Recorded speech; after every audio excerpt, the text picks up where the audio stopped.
All right, today we're going to work together to learn about how poison damage works in Diablo 2. It's not quite as you might expect. So first, it doesn't stack. This means if you're playing online and you're playing with a poison necromancer and an assassin who's using Venom, only one of those poisons can be applied to one enemy at a time. This is one of the reasons it's not very good in online play. The second thing is the way it functions is it acts as negative health regeneration. And this is important because it stops health regeneration. Let's make this a little bigger. I know some of y'all like to read. Now, let's talk about the calculations in the background next. So let's say I socket into my weapon one tall rune. That adds 75 damage over 5 seconds. If you do some basic math, well, that's damage per second. It's 15 damage per second, right? Well, in the background, it actually is converting the damage into bits. And every 1 damage is equal to 256 bits. So this 75 damage for my tall rune is actually 19,200 bits of damage. It then converts the seconds into frames. Well, 1 second is 25 frames, so we take our seconds and we multiply it by 25. So this deals 19,200 bits of damage over 125 frames. So instead of looking at damage per second, we actually look at bits per frame. Or we'll call it BPF, bits per frame. Type this into my spreadsheet and we get 153.6. This is where it's rounded. Now, everything I've read says it truncates it, meaning it's just 153. It's possible in the background it's rounding up. There has been some conflicting information there. I'm going to assume it's truncating it. So we're going to add before this round down. Another way to do it in this is to say floor, but whatever. So that means the tall rune is doing 153 bits every frame. Remember, 256 bits is 1 damage, so it's not doing 1 damage per frame, it's doing a little bit less. So let's convert this back to damage per second, because that's what we care about, right? DPS. Well, we can take our bit rate, our new bits per frame. We'll convert that back into seconds by multiplying it by 25, because there's 25 frames in a second, and back to damage instead of bits by dividing by 256. So instead of dealing 15 DPS, it's actually dealing 14.94. Does this matter to your gameplay? No. So what I want you to do is forget about bits and frames and just understand that the rounding is slightly different. I think it's an interesting mathematical thing to look at, but when I tried to look up poison damage, everything was talking about bits and frames, and it's really overwhelming and confusing. This is not important whatsoever to somebody who's just trying to get better at the game, or maybe have a good understanding of the game mechanics, I should say. So we're going to delete all that and just say DPS is damage per second. It's going to be off by 0.6. Who cares? Okay, but what if I add a perfect emerald into this same weapon? Well, a perfect emerald does 100 damage over 7 seconds. So how much DPS is that? 100 divided by 7. Oh, it's disgusting. You could convert it to bits and frames and then back to DPS, and it'll be slightly different, but it's very negligible. Not enough for you to ever notice in your gameplay. So how does it combine this damage? Well, what the game does is it takes these bit rates, we'll say the DPS, and it combines them. So we'll say new or total DPS. It's going to be equal to just adding them together. So it's going to be dealing 29.28 damage per second. Now, that's going to happen every frame. So every second, it's going to actually tick 25 times, totaling 29 damage over those 25 ticks. Just to quickly interrupt, if you did convert it to bits and frames and looked, notice this is actually what's happening, 29.19. Where my rounded calculation is 29.28. This is the last time I'm going to talk about bits and frames because, again, I just want to show you it's not really different. Now, the length is the average of the lengths of all of your sources of poison damage in your equipment. So we just say equals 5 plus 7 divided by 2. Don't forget your parentheses. And it's 6 seconds, a pretty easy average to find. Now, your total damage is equal to your DPS times your length. 175.7, slightly higher than the 175 because, well, the tall rune's doing more DPS and that damage is now lasting 6 seconds instead of 5. The perfect emerald's doing less DPS. It's not super important until you get to the extremes. Let me explain. Let's say why not we add another perfect emerald to our weapon, which is going to increase our DPS by this 14, and the length is going to go up a little bit because it's higher than average. So our total damage is just adding that 100 on basically. Then let's say we find a very weak small charm. It could be something of blight that adds 6 poison damage over 3 seconds. That's 2 DPS. Let's add it in.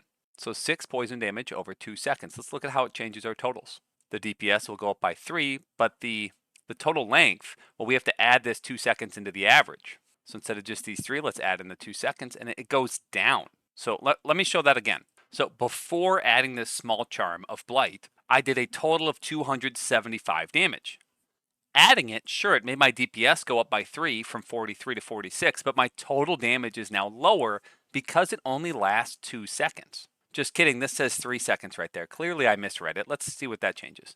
Okay, my point still stands. The total damage went down. We went from 275 to 250. The DPS went up by 2 because it's dealing 2 more poison damage per second. But because the length is shorter, because it's such a short charm, it's such a short source of poison damage, it brings the average down.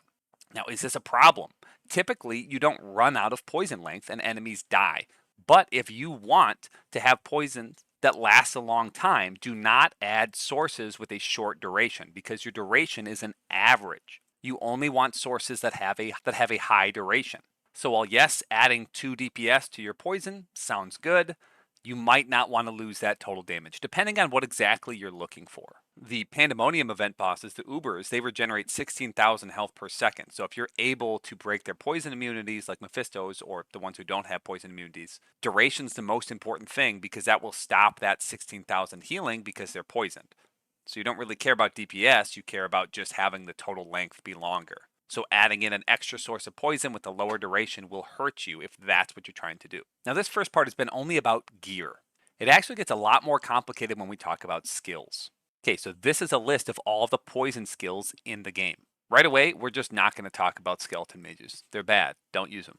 Next, I'm going to organize them by ones that are added to your weapon damage. So for example, Venom, Poison Dagger, Rabies, and the Javelins from the Amazon, those add poison damage to your attack, where Poison Nova and Poison Explosion and Poison Creeper are all separate things that I'll talk about differently. So first, let's talk about Venom, because I think that's the most interesting one. So Venom, if you look at the bottom right here, it says adds poison damage to your weapons. Right now, this one's only level 2, so it adds 75 to 95 poison damage over 0.4 seconds. The buff lasts over 2 minutes. So if I use Venom, you can see my damage on my character sheet goes up, because now that poison damage is added to my weapons. So when I hit these guys, you see they go green for just 10 frames there. They go green for, well, they can be blue and poisoned as well, but she's not staying poisoned. They are poisoned, and as you can see, it's really quick, and then it ends. Boom, it ends. I can add more poison damage from other sources. Here, this weapon says, if you look carefully, it says plus 75 poison damage over 5 seconds. But when I hit an enemy, well, it's doing cold damage, so we can't see it. But clearly, it's not being poisoned for anywhere close to 5 seconds. You can see it's still lasting 0.4 seconds of poison damage. And this is because Venom truncates all of your poison damage. So let's go back to, let's assume I was using all this stuff up here. Let's copy and paste it down.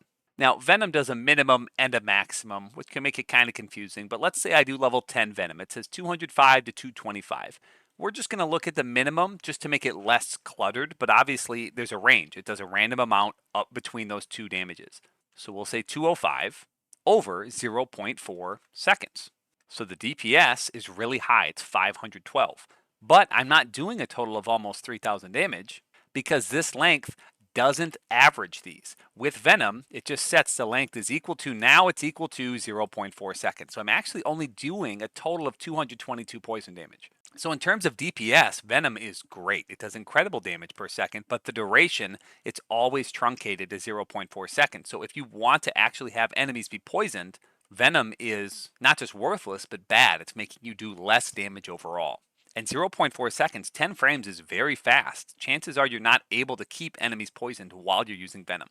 Now, there is an exception to this. Poison Dagger. Poison Dagger functions a lot like Venom. You use it and it adds this poison damage to your weapon, and it lasts for a long time, and it lasts for a few minutes. Now let's look at level 10 Poison Dagger. It says this deals 129. We're just going to talk about the minimums because dealing with the maximums is annoying. Over 5.6 seconds. So 129 damage over 5.6 seconds. So the DPS, it's equal to this divided by that. It's 23. Not that great, right? So my total DPS is 564. However, with Poison Dagger, let's make this smaller so we can actually see it. It actually takes the 5.6 and adds it to the Venom. So now this poison damage would last 6 seconds. So that Venom, which is doing really good DPS, but then ending very quickly, well, now it's not ending as quickly. So I'm doing a total of 3,000 damage. If we use level 20 Venom, that's 425, and level 20 Poison Dagger, that's 540, over 9.6 seconds, well, now we're looking at dealing over 11,000 damage over 10 seconds. Now, one of these is an assassin skill, one's a necromancer skill, so how can we combine them? Well, if I'm playing a necromancer and I'm wearing the treachery rune word in my armor, it gives me a 25% chance to cast level 15 Venom on striking. So I can go attack something on average of 4 times, and it will apply level 15 Venom. Remember, Venom lasts over 2 minutes. At level 1, it lasts 2 minutes. At level 15, it lasts over 4 minutes. So really, as long as you're attacking at all, you will get this level 15 Venom up. Grief will also cast Venom on striking, but that needs to be in a sword and axe, so you wouldn't be using it with a dagger. You can cast level 3 Venom with charges if you have Endariel's Visage or an Arachnid Mesh, and there's the Dragon Rune Word that can cast it when struck.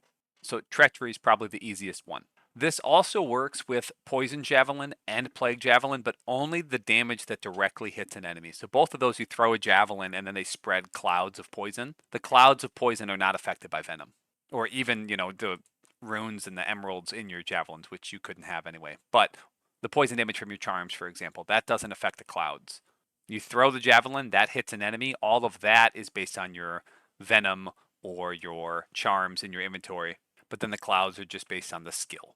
Now, with Venom on, it does ignore any runes or charms. Those damages are not calculated. But outside of that, it does go back to averaging. So if I use Poison Dagger, let's just delete Venom here, then it goes back to using the average for the length. So it adds up all the DPS together, averages the length, it'd be 7.2 seconds. So again, if you're not using Venom, but you're using Poison Dagger, for example, or maybe a Plague Javelin on an Amazon, and you're doing it to kill something that's a lightning immune, if you want it to last a long time, don't use those charms with only 3 seconds of duration, because it's going to average it and that'll lower your total damage. Unless you're only worried about DPS, then just stack in whatever you can. Rabies functions in a very similar way to those javelins from the Amazon. So it's an attack that you can only use in werewolf form. You bite something, it makes them poisoned, and then that poison spreads, kind of like the poison cloud spread. Now, the unit that you actually bite, that poison damage includes your Venom, it includes any poison damage on your gear. And in this example, this is a hero edited character, so I basically cheated in single player to make this build. But he's using Grief, which has a chance to apply Venom. So the main primary unit that I hit is getting Venom for 20 seconds because my Rabies lasts 19.6 seconds. But then when the Rabies spreads, that does not include Venom or any poison damage on my gear. Now, I will say Rabies late game is a very, very weak build. It doesn't synergize well. You need to put points into Poison Creeper because that improves your Rabies damage. But then your Poison Creeper also applies poison, which ideally you've already poisoned everything with Rabies, and they don't stack. Your Rabies is stronger than your Poison Creeper most likely, and so it just doesn't do any Poison Creeper damage. It's also very weak against bosses because, again, it doesn't stack. The boss is either poisoned or not poisoned. So you have to make some kind of hybrid physical poison damage build, ideally with Grief and a really strong build. Like I said, this character is using crazy cheats, some of the best gear in the game, using a rainbow facet, brambles for poison damage, Grief lowers poison resistance, Trangul's gloves, which increases poison skill damage. And still, these guys aren't dying that quickly. Sure, the Rabies is dealing 40,000 damage, but it's taking 20 seconds. Any other character with this level of gear, with very high level rune words, a full stash of charms, and some of the best uniques in the game would be melting everything. With this character, I just don't feel this is good. I will say at level 1, Act 1 normal, Poison Creeper is a lot of fun because he can just kill everything on players 8 even, he's so powerful. But even with Venom, I just don't see Rabies being very good. Okay, and next I want to show the Necromancers. So they have Poison Dagger, which we already talked about, Poison Explosion, and Poison Nova. Now again, these are all synergies, so you would want to get all 3 skills maxed out, but Poison doesn't stack, so you're going to only use one of them. Poison Nova works great by itself, it's really powerful. Even with this moderate build, it's doing about 5,000 DPS per second. You have low resist naturally built into the class, so you can curse things to lower the resistances by a lot. If you actually put in the time and effort to build a really strong character, this can be a very powerful build. It's not amazing for bosses, just because that's the way poison damage is. It does damage over 2 seconds. Even if you're casting faster than every 2 seconds, that's the cap of your damage. Now, I'm not putting much effort into this. It was just a random build. As you can see, I just threw my rings and boots on the ground because I want to show you this isn't a completed build, but it's still very powerful. You can use revives, skeletons, a powerful iron golem to keep yourself alive, and use decrepify and corpse explosion to really blow up your enemies. And obviously, because these are spells, they do not function with venom. They don't function with plus poison damage on your gear or in your charms. None of that does anything unless it's plus percentage to poison skill damage, like with Death's Web. So because you have low resist as a curse, you can use a Poison Sunder charm, which will break immunities. Use the curse, it'll bring your poison resistance down to like 30%, depending on your level, and that will allow you to farm pretty much anything. One thing to keep in mind for any poison build is that hitting an enemy stops their health regen for 1 frame. This means it stops poison damage for 0.04 seconds because poison damage is negative health regen. In online play, this is 8 frames, so it's 0.32 seconds, almost a third of a second. So when you saw me playing that Necromancer, that was single player. If I used 15 revives, 10 skeletons, a golem, a bunch of skeleton mages, as I use Poison Nova, if I'm fighting only 1 or 2 enemies and they get hit again and again and again, their health regen will pause for a third of a second every time they get hit, which is about 1/6 of the entire Poison Nova damage. It only lasts 2 seconds, so it's very easy to completely negate your damage if you're not AoEing, if you're using a Necromancer with a bunch of summons. So in online play, it actually can be hindered a little bit.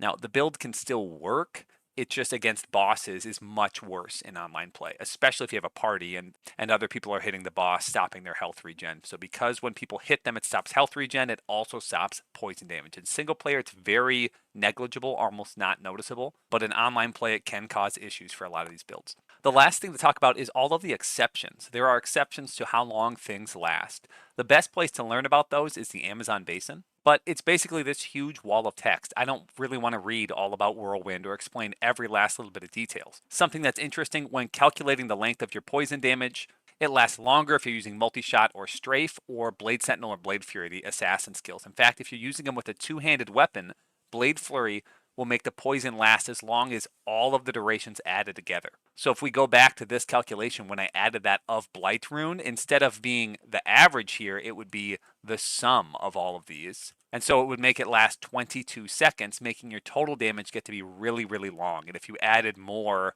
another tall rune or whatever, it just add 5 more seconds. You add a 5-second poison charm, it adds 5 more seconds. Some of these do sum of lengths divided by sources minus 1. So instead of the average just dividing by the number of sources, it's divided by the sources minus 1. A weird exception. Plus percent poison skill damage, it's not applied to the venom rate. It's not applied to ranged attacks. Just weird exceptions. I don't really want to dive into each one, but just know that chances are you're getting something wrong about poison damage. There's all these little weird things about it. But I don't want you to let this bitrate thing confuse you. The bitrate, it's just doing damage times 256, seconds times 25, converting that into something that doesn't have decimals. But what's important to you is the DPS. You don't actually need to know about bits or frames. That's just a calculation happening in the background. It's not very important. So hopefully you learned something from this. Thanks for watching. Yeah, Spider-Man and Freeze in full effect.